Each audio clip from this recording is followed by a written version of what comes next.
chiến thắng huy hoàng. 35 đấu tranh trên bờ biển non sông, 35 năm chủ Cộng hòa kháng chiến đấu thành công.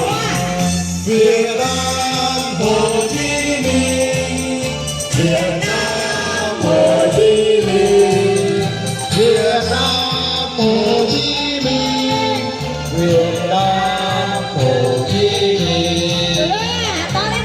Giơ cơ cao lên các em ơi. Có Bác Hồ trong ngày vui đại thắng, lời Bác đây giành chiến thắng huy hoàng.